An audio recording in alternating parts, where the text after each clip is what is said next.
ओम चंडिकाय नमो नमः। ओम दुर्गाय नमो नमः। आप सभी का सनातन धर्मसार चैनल पर बहुत बहुत स्वागत है। आप सभी भक्तों को शारदीय नवरात्र की अत्यंत हार्दिक शुभकामनाएं। आप सब पर माता रानी की कृपा सदा सर्वदा बनी रहे। नवरात्रि पर माँ दुर्गा के 9 रूपों की पूजा आराधना एवं सप्तशती का पाठ किया जाता है। आप हमारे चैनल पर भी प्रतिदिन नवरात्रि के 9 दिनों तक श्री दुर्गा सप्तशती के सभी पाठ सुन सकते हैं और साथ ही नवरात्रि के पूरे 9 दिन माँ दुर्गा के 9 स्वरूपों की कथाएं, स्तुतियां, मंत्र एवं पूजा विधि का भी श्रवण कर सकते हैं। तो चलिए आज की वीडियो में सुनते हैं नवरात्रि के 5वें दिन सुने जाने वाले श्री दुर्गा सप्तशती के 9वें एवं 10वें अध्याय को। पाठ का प्रारंभ करने से पहले एक बार श्री गणेश भगवान का हृदय से नमन करते हुए श्री दुर्गा सप्तशती के 9वें अध्याय का प्रारंभ करते हैं। ओम श्री गणेशाय नमो नमः। ओम चंडिकाय नमो नमः। ओम दुर्गाय नमो नमः। अध्याय 9 में 41 श्लोकों में माँ दुर्गा द्वारा निशुंभ नामक राक्षस के संहार का वर्णन है। राजा ने कहा, हे ऋषिराज, आपने रक्त बीज के वध से संबंध रखने वाला वृतांत मुझे सुनाया। अब मैं रक्त बीज के मरने के पश्चात क्रोध में भरे हुए शुंभ एवं निशुंभ ने जो कर्म किया वह सुनना चाहता हूँ। महर्षि मेधा ने कहा, रक्त बीज के मारे जाने पर शुंभ और निशुंभ को बड़ा क्रोध आया और अपनी बहुत बड़ी सेना का इस प्रकार सर्वनाश होते देखकर निशुंभ देवी पर आक्रमण करने के लिए दौड़ा। उसके साथ बहुत से बड़े बड़े असुर देवी को मारने के लिए दौड़े और महापराक्रमी शुंभ अपनी सेना सहित चंडिका को मारने के लिए आगे बढ़ा। फिर शुंभ और निशुंभ का देवी से घोर युद्ध होने लगा और वह दोनों असुर इस प्रकार देवी पर बाण फेंकने लगे जैसे मेघों से वर्षा हो रही हो। उन दोनों के चलाए हुए बाणों को देवी ने अपने बाणों से काट डाला और अपने शस्त्रों की वर्षा से उन दोनों दैत्यों को भीषण चोट पहुंचाई। निशुंभ ने तीक्ष्ण तलवार और चमकती हुई ढाल लेकर देवी के सिंह पर आक्रमण किया। अपने वाहन को चोट पहुंचा देखकर देवी ने अपने क्षुरप्र नामक बाण से निशुंभ की तलवार व ढाल दोनों को ही काट डाला। तलवार और ढाल कट जाने पर निशुंभ ने देवी पर शक्ति से प्रहार किया।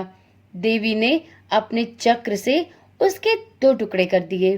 फिर क्या था, दैत्य मारे क्रोध के जल भुन गया और उसने देवी को मारने के लिए उनकी ओर शूल फेंका, किंतु देवी ने अपने मुक्के से उसको चूर चूर कर डाला। फिर उसने देवी पर गदा से प्रहार किया। देवी ने त्रिशूल से गदा को भी भस्म कर डाला। इसके पश्चात वह फरसा हाथ में लेकर देवी की ओर लपका।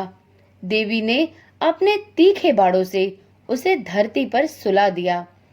अपने पराक्रमी भाई निशुंभ के इस प्रकार से मरने पर शुंभ क्रोध में भरकर देवी को मारने के लिए दौड़ा। वह रथ में बैठा हुआ उत्तम आयुधों से सुशोभित अपनी 8 बड़ी बड़ी भुजाओं से सारे आकाश को ढके हुए था। शुंभ को आते देखकर देवी ने अपना शंख बजाया और धनुष की टंकार का भी अत्यंत दुस्सह शब्द किया। साथ ही अपने घंटे के शब्द से, जो कि संपूर्ण दैत्य सेना के तेज को नष्ट करने वाला था, संपूर्ण दिशाओं में व्याप्त कर दिया। इसके पश्चात देवी के सिंह ने भी अपनी दहाड़ से, जिसे सुन बड़े बड़े बलवानों का मत चूर चूर हो जाता था, आकाश, पृथ्वी और 10 दिशाओं को पूरित कर दिया। फिर आकाश में उछलकर काली ने अपने दांतों तथा हाथों को पृथ्वी पर पटका। उसके ऐसा करने से ऐसा शब्द हुआ जिससे कि उससे पहले के सारे शब्द शांत हो गए। इसके पश्चात शिवदूती ने असुरों के लिए भय उत्पन्न करने वाला अट्टहास किया, जिसे सुनकर दैत्य थर्रा उठे और शुंभ को बड़ा क्रोध हुआ। फिर अंबिका ने उसे अरे दुष्ट, खड़ा रह कहा तो आकाश से सभी देवता जय हो का उद्घोष करने लगे। शुंभ ने वहां आकर ज्वालाओं से युक्त एक अत्यंत भयंकर शक्ति छोड़ी, जिसे आते देखकर देवी ने अपनी महोल्का नामक शक्ति से काट डाला।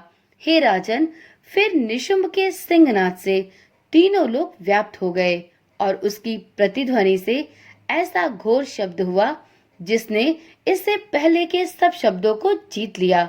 शुंभ के छोड़े बाणों को देवी ने और देवी के छोड़े बाणों को शुंभ ने अपने बाणों से काट सैकड़ों और हजारों टुकड़ों में परिवर्तित कर दिया।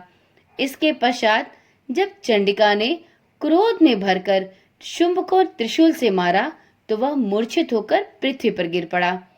जब उसकी मूर्छा दूर हुई तो वह धनुष लेकर आया और अपने बाणों से उसने देवी काली तथा सिंह को भी घायल कर दिया। फिर उस राक्षस ने 10,000 भुजाएं धारण करके चक्रादि आयुधों से देवी को आच्छादित कर दिया।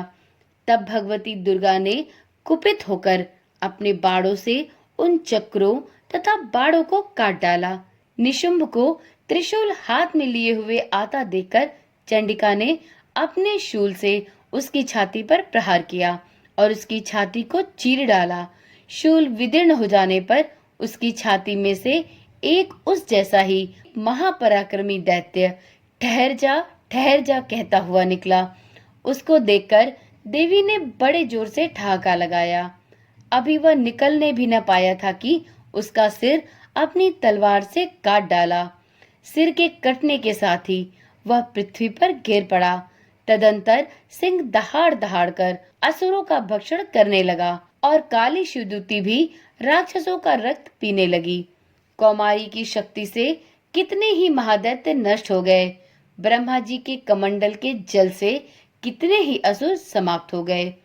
कई दैत्य माहेश्वरी के त्रिशूल से विदीर्ण होकर पृथ्वी पर गिर पड़े और वाराही के प्रहारों से छिन्न भिन्न होकर धराशायी हो गए।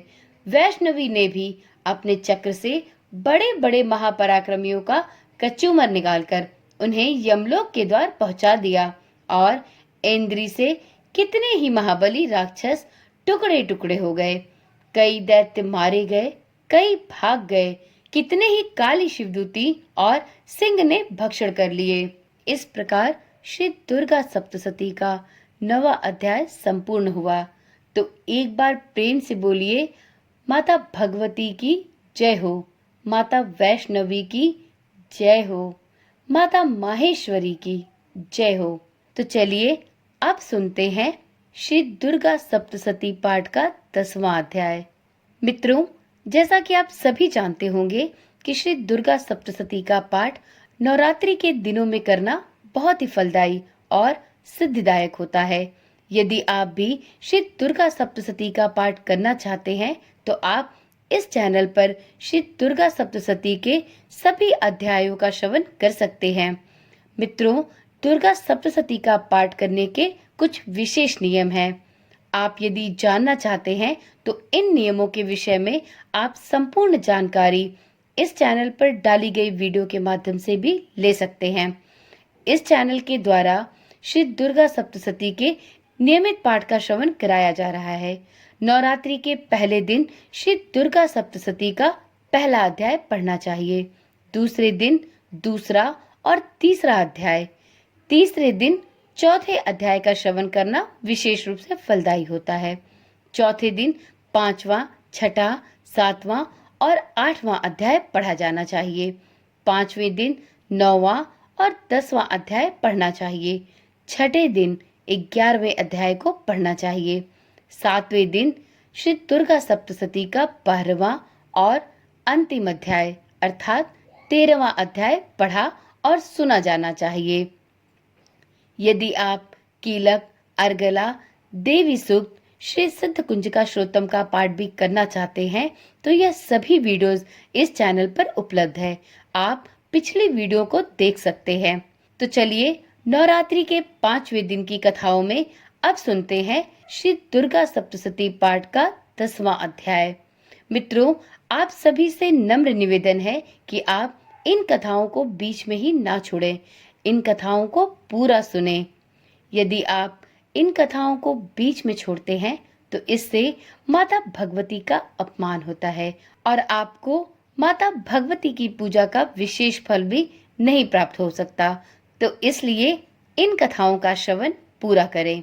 अध्याय 10 में 32 श्लोकों में शुंभ के वध का वर्णन है। महर्षि मेधा ने कहा, हे राजन, अपने प्यारे भाई को मरा हुआ तथा सेना को नष्ट हुआ देखकर क्रोध में भरकर दैत्यराज शुंभ कहने लगा, दुष्ट दुर्गे, तू अहंकार से गर्व मत कर, क्योंकि तू दूसरों के बल पर लड़ रही है। देवी ने कहा, हे दुष्ट, देख, मैं तो अकेली ही हूँ। इस संसार में मेरे सिवा भला दूसरा कौन है? यह सब तो मेरी ही शक्तियां हैं। देख, यह सब की सब मुझ में प्रविष्ट हो रही हैं। इसके पश्चात ब्रह्माणी आदि सभी देवियां उस देवी के शरीर में लीन हो गईं और देवी अकेली रह गई। तब देवी ने कहा, मैं अपनी ऐश्वर्य शक्ति से अनेक रूपों में यहाँ उपस्थित हुई थी। उन सब रूपों को मैंने अपने अंदर समेट लिया है। अब मैं अकेली ही यहाँ पर खड़ी हूँ, तुम भी यहीं ठहरो।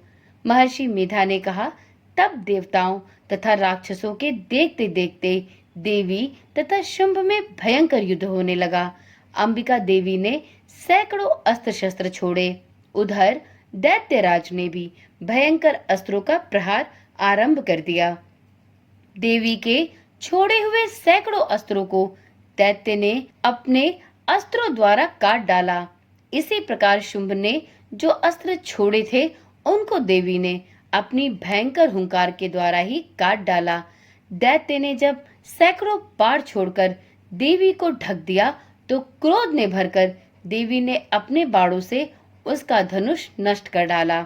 धनुष कट जाने पर दैत्येंद्र ने शक्ति चलाई, लेकिन देवी ने उसे भी काटकर फेंक दिया। फिर दैत्येंद्र चमकती हुई ढाल लेकर देवी की ओर दौड़ा, किंतु जब वह देवी के समीप पहुंचा तो देवी ने अपने तीक्ष्ण बाणों से उसकी चमकने वाली ढाल को भी काट डाला। फिर दैत्येंद्र का घोड़ा मर गया, रथ टूट गया, सारथी भी मारा गया। तब वह भयंकर मुद्गर लेकर देवी पर आक्रमण करने के लिए दौड़ा, किंतु देवी ने अपने तीक्ष्ण बाणों से उसके मुद्गर को भी काट दिया। इस पर दैत्य ने क्रोध में भरकर देवी की छाती में बड़े जोर से एक मुक्का मारा। दैत्य ने जब देवी को मुक्का मारा तो देवी ने भी उसकी छाती में जोर से एक थप्पड़ मारा। थप्पड़ खाकर पहले तो दैत्य पृथ्वी पर गिर पड़ा, किंतु तुरंत ही वह उठ खड़ा हुआ और फिर वह देवी को पकड़कर आकाश की ओर उछला और वहां जाकर दोनों में युद्ध होने लगा। वह युद्ध ऋषियों और देवताओं को आश्चर्य में डालने वाला था। देवी आकाश में दैत्य के साथ बहुत देर तक युद्ध करती रही। फिर देवी ने उसे आकाश में ही घुमाकर पृथ्वी पर पटक दिया। दुष्टात्मा दैत्य पुनः उठकर देवी को मारने के लिए दौड़ा। तब उसको अपनी ओर आता हुआ देखकर देवी ने उसकी छाती विदीर्ण कर दी और उसको पृथ्वी पर पटक दिया। देवी के त्रिशूल से घायल होने पर उस दैत्य के प्राण पखेरु उड़ गए और उसके मरने पर समुद्र, द्वीप, पर्वत और पृथ्वी सब कांपने लग गए। तदंतर उस दुष्टात्मा के मरने से संपूर्ण जगत प्रसन्न एवं स्वस्थ हो गया तथा आकाश निर्मल हो गया। पहले जो उत्पात सूचक मेघ और उल्कापात होते थे वह सब शांत हो गए। उसके मारे जाने पर नदियां अपने ठीक मार्ग से बहने लगी। संपूर्ण देवताओं का हृदय हर्ष से भर गया और सभी गंधर्वियां सुंदर गान करने लगी। गंधर्व बाजे बजाने लगे और अप्सराएं नृत्य करने लगी। पवित्र वायु बहने लगी। सूर्य की कांति स्वच्छ हो गई। यज्ञशालाओं की बुझी हुई अग्नि अपने आप प्रज्वलित हो उठी तथा चारों दिशाओं में शांति फैल गई। इस प्रकार श्री दुर्गा सप्तशती का 10वां अध्याय संपूर्ण हुआ। तो एक बार प्रेम से बोलिए माता भगवती की जय हो, माता रणचंडिका की जय हो, माता दुर्गा की जय हो। भगवती माता अपनी कृपा अपने सभी भक्तों पर बनाए रहे, इसी आशा और विश्वास के साथ आज की वीडियो को यहीं पर समाप्त करती हूँ। वीडियो अगर पसंद आई हो और आपको रोचक लगी हो तो इसे अपना एक लाइक दें, और जो भी लोग श्री दुर्गा सप्तशती का पाठ सुनने में रुचि रखते हैं उन्हें यह वीडियो जरूर शेयर करें। और अभी तक अगर आपने चैनल को सब्सक्राइब नहीं किया है तो चैनल को अभी ही सब्सक्राइब कर लें, जिससे आप शारदीय नवरात्र के नियमित 9 दिनों तक श्री दुर्गा सप्तशती के सभी पाठों का श्रवण पूरी सरलता के साथ और नियम पूर्वक कर सके। तो चलिए कल मिलते हैं श्री दुर्गा सप्तशती के 11वें अध्याय के साथ। तब तक के लिए ओम नमः शिवाय, जय श्री कृष्णा, राधे राधे।